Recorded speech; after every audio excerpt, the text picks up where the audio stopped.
啱啱聽完你講嗰個我諗係有啲傳奇性嘅嚇，即係我哋發現你媽咪嘅呢個日記啊，咁不如我哋又嚟講下你爹哋嘅呢一個回憶。其實我對呢本書係特別覺得親切嘅。我知道。係啊係啊。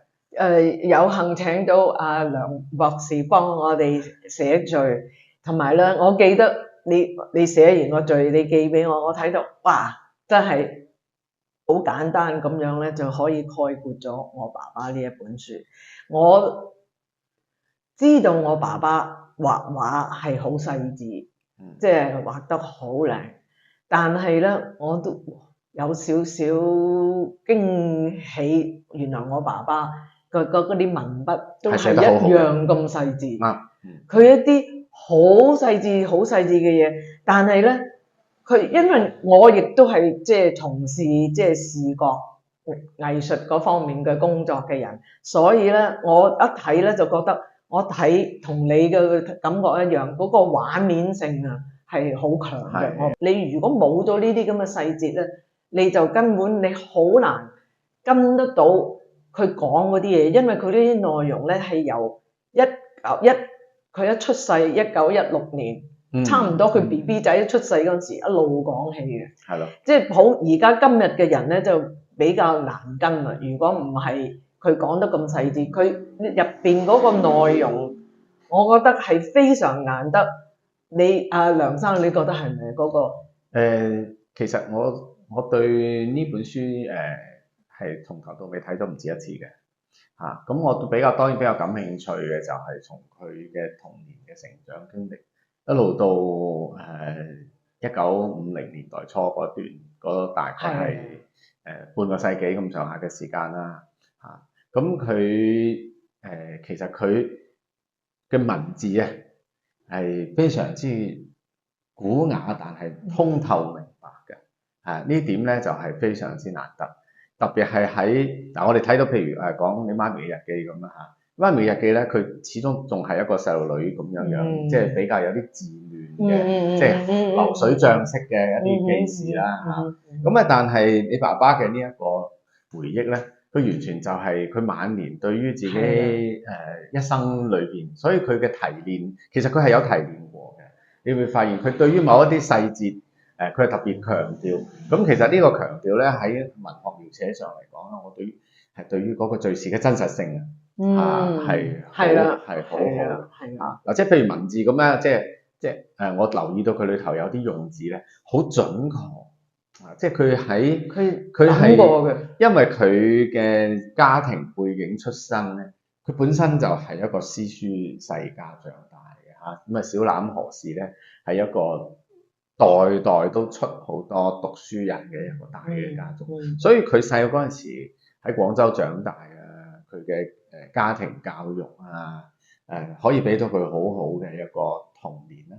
咁另外仲有就去北京讀書啦，係嘛？北京讀書嗰陣時，民國初年嘅北京嘅時候咧，亦都係好多好好嘅老師，佢又去咗好好嘅學校，咁所以佢嘅回憶咧。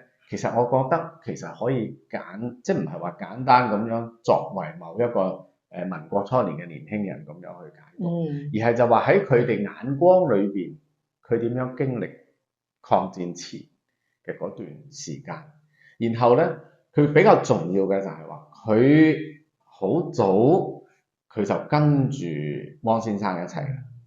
佢喺未曾同你媽咪結婚之前，佢兩個已經喺埋一齊，係嘛？咁所以佢已經係即係其實當佢屋企人係啦，冇錯啦，係啦，細路哥嗰陣時佢，咁所以就係我記得以前我你俾我睇過一啲其實就係話佢哋嘅爸爸嗰代，即是話你外公同埋啲爺爺，佢哋就已經係老友嘅嚟㗎，係嘛？咁所以佢喺佢眼中嘅汪精衛。同埋附近嘅一啲同時嘅一啲官員咁樣，佢就好似係屋企人一家人咁樣非常熟悉嘅，包括褚民誼啦，係嘛？包括曾仲明啦，同埋其他佢身邊啲人，佢係好記得好清楚嘅。咁所以我覺得佢其實可以將佢作為整體嘅一個群體嚟研究咧，對於我哋了解當時還原一個抗戰前後嘅一個人係喺個社會上點樣咧，係歷歷如見嘅啊！就係話睇佢嘅日記，再睇埋佢咧。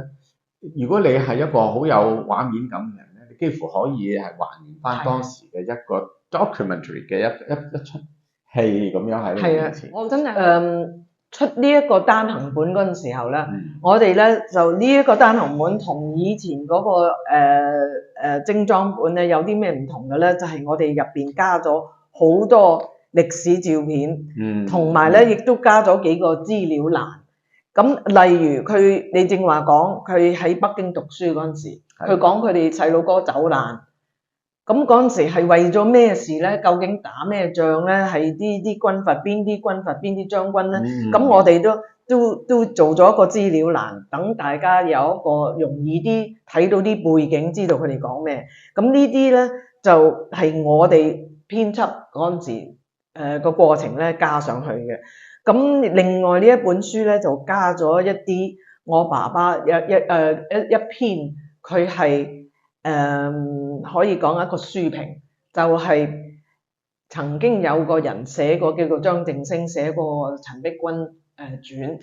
咁我爸爸睇咗之後咧，佢就逐點覺得邊度有問題嘅，佢就冚唪唥標晒出嚟。咁我哋咧都擺咗喺度。其實咧，我爸爸個人咧就成日都講話，我個意見唔重要，最緊要咧就係資料，最緊要咧就係真實嘅資料。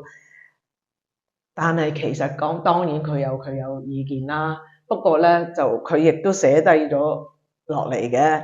但係咧呢一篇書評咧有冇發表過？我就唔係好知，但係咧而家咧我哋一並喺我哋呢本書嗰度咧都發表咗出嚟。咁樣因為了解陳璧君，即係汪精衛太太嘅我婆婆嘅人咧，可能更加唔知啲人講嘅多數係佢嘅外表啊啲咁樣嘅嘢，但係咧尤其是佢喺監獄嘅生活咧，係啦。亦都好容易咧，會俾人哋渲染嘅。咁樣咧，我爸爸咧就喺呢度咧有啲交代，所以我覺得呢個咧都係我哋後來呢一個單行本加咗嘅資料係比較重要嘅。其實我覺得好多我記得早喺20幾年前，坊間就會流傳好多講陳璧君喺獄中嘅各種嘅傳聞啦。其實我覺得啲傳聞咧好多係即係不實嘅，因為當時第一係監獄裏邊，你點知咧？係啦，你點知咧？係啦，咁佢講嘅嘢就係乜嘢㗎啦？基本上咁甚至佢1945年之後嘅陳璧君基本上係一個空白，我哋可以講就係冇人會知道佢嘅生活。咁其實呢個書裏邊就有一個好嘅，就係話佢究竟嗰段時間係點樣樣嘅？係嘛？佢究竟晚年嘅生活係點樣樣嘅？咁呢個亦都係一個好難得嘅資料，因為呢個係最真切㗎啦，係嘛？佢喺裏邊嘅種種嘅，因為我爸爸自己都喺監獄度過咗2年半，冇錯，所以咧，我想喺呢度特別講一講咧，其中有一章繁龍，就係講佢哋點樣由拘禁拉咗佢哋然後先至正式話上庭啊、審訊啊，然後先正式坐監。咁呢啲咁嘅嘢，除咗我爸爸講之外，仲有嘅就係陳昌祖，就係我嘅八舅公，即係陳璧君個細佬。但係咧，佢寫嘅係用英文寫，佢咧就唔係其中一個被囚嘅人。見證者咧就真係只有我爸爸寫出，將呢啲嘢寫出嚟。咁佢講得好仔細嘅，又講佢哋喺廣州度即係被拘禁嗰陣時，佢哋啲生活，佢哋做啲乜嘢啊？大家練字啊，寫書法，即係寫詩啊，係啦，做呢啲咁嘅嘢。咁我覺得呢啲學你講真係增加佢嗰個可信性。因為呢啲佢冇需要作出嚟嘅，如果唔係真嘅。